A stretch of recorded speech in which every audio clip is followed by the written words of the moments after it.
देवताओं का हिमालय के पास जाना और उनसे सत्कृत हो, उन्हें उमाराधन की विधि बता, स्वयं भी एक सुंदर स्थान में जाकर उनकी स्तुति करना।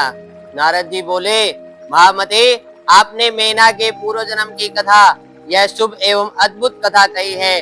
उनके विवाह का प्रसंग भी मैंने सुन लिया। अब आगे की उत्तम चरित्र का वर्णन कीजिए।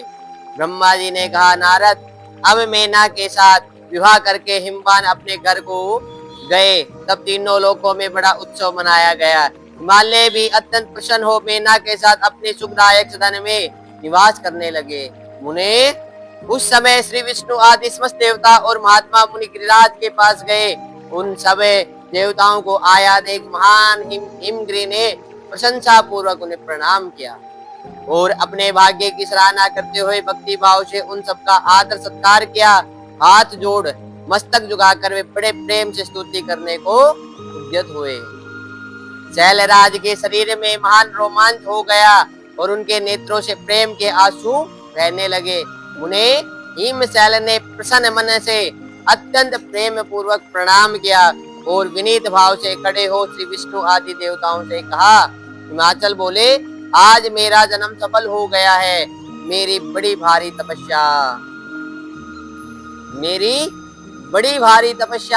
सफल हुई है। आज मेरा ज्ञान सफल हुआ और आज मेरी सारी क्रियाएं सफल हो गई है। आज मैं धन्य हुआ, मेरी सारी भूमि धन्य हुई, मेरा कुल धन्य हुआ, मेरी स्त्री तथा मेरा सब कुछ धन्य हो गया। इसमें संशय नहीं है, क्योंकि आप सब महान देवता एक साथ मिलकर एक ही समय पर यहाँ पधारे हैं। मुझे अपना सेवक समझकर प्रसन्नता पूर्वक उचित कार्य के लिए आज्ञा दें। हिमगिरि का यह वचन सुनकर वे सब देवता बड़े प्रसन्न हुए। अपने कार्य की सिद्धि मनाते हुए बोले। देवताओं ने कहा, महाप्राज्ञ हिमाचल, हमारा हितकारक वचन सुनो। हम सब लोग जिस काम के लिए यहाँ आए हैं उसे प्रसन्नता पूर्वक बता रहे हैं। गिरिराज पहले तो जगदम्बा उमा दक्ष कन्या सती के रूप में प्रकट हुई थी और रुद्र पत्नी होकर सुदीर्घ काल तक इस भूतल पर क्रीड़ा करती रही।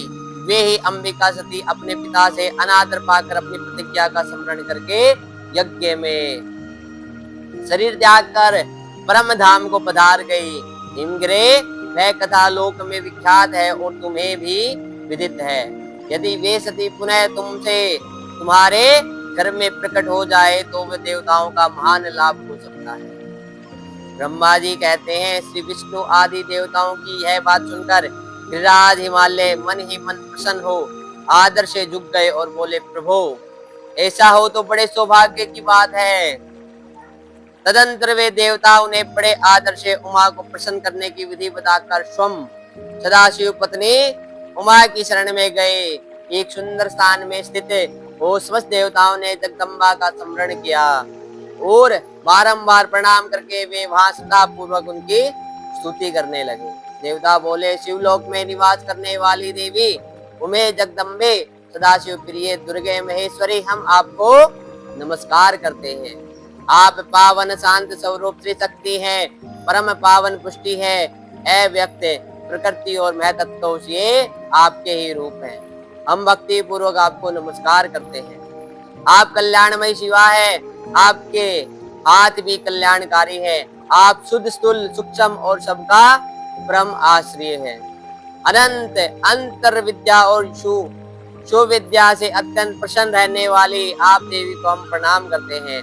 आप श्रद्धा है, आप धृति है, आप श्री है और आप ही सब में व्यापक रहने वाली देवी है।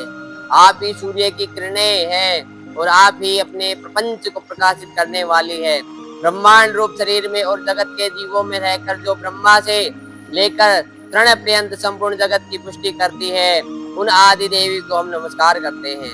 आप ही वेद माता गायत्री हैं, आप ही सावित्री और सरस्वती हैं, आप ही संपूर्ण जगत के लिए वार्ता नामक वृत्ति है और आप ही धर्म स्वरूपा वेद त्रयी है। आप ही संपूर्ण भूतों में निद्रा बनकर रहती हैं, उनकी क्षुधा और तृप्ति भी आप ही हैं। आप ही तृष्णा, कांति, छवि, तुष्टि और सदा संपूर्ण आनंद को देने वाली है।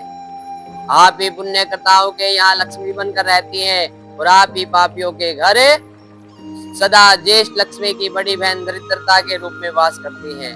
आप ही संपूर्ण जगत की शांति है, आप ही धारण करने वाली धात्री है एवं प्राणों का पोषण करने वाली है शक्ति है। आप ही पांचों भूतों के सार तत्वों को प्रकट करने वाली तत्व स्वरूपा है। आप ही नीतिज्ञों की नीति तथा व्यवसाय रूपिणी है। आप ही साम वेद की गति है, आप ही ग्रंथनी है, आप ही यजुर मंत्रों की आहुति है, ऋग्वेद की मात्रा और अथर्ववेद की परम गति भी आप ही है, जो प्राणियों के नाक, कान, नेत्र, मुख, भुजा, वक्षस्थल और हृदय में धरती रूप में स्थित हो सदा ही उनके लिए सुख का विस्तार करती है। जो निद्रा के रूप में संसार के लोगों को अत्यंत सुभग प्रतीत होती है, वे देवी उमा जगत की स्थिति एवं पालन के लिए हम सब पर प्रसन्न हो। इस प्रकार जग जननी सती साध्वी महेश्वरी उमा की स्तुति करके हम अपने हृदय में विशुद्ध प्रेम लिए वे सब देवता उनके दर्शन की इच्छा से वहां खड़े हो गए।